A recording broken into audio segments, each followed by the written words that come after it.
For more than a century, people all over the world have been marking International Women's Day on the 8th of March. But where did the date come from and why does it still matter? International Women's Day grew out of the labor movement and the fight for women's right to vote. In 1908, 15,000 working-class women marched through New York asking for better working conditions and the right to vote. A year later, the Socialist Party of America declared the first National Women's Day in the US. But the idea to make it an international event, or at least a European one at that time, came from Clara Zetkin. She was a German communist and advocate for women's rights who proposed the idea of a global Women's Day at the International Conference of Working Women in 1910. A year later, women in Europe demanded the right to work, to vote, to hold public office. Now that's broadly speaking the root of the movement. But what happened in 1917 in Russia set the date. During the First World War, millions of Russian soldiers had died and there wasn't enough food. So on the 8th of March of 1917, which was the 23rd of February in the calendar that Russians were using at that time, thousands of working women took to the streets calling for bread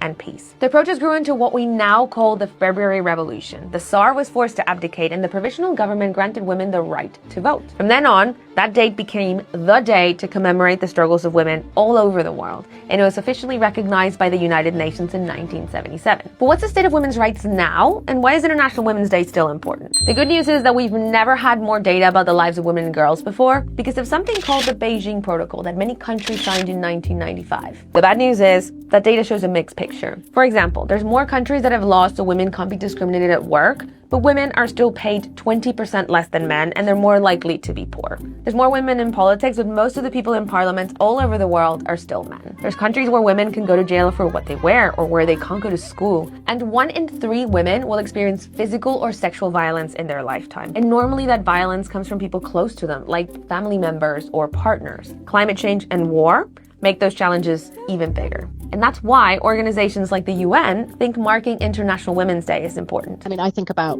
women's rights and gender equality pretty much every day, but it's one day of the year where, we call on everybody to focus on the amazing things that women and girls do, where we've made progress, but then also where we still need to make more progress. And to remember that achieving gender equality is good for women and girls, but it's also just good for everybody. So now you know that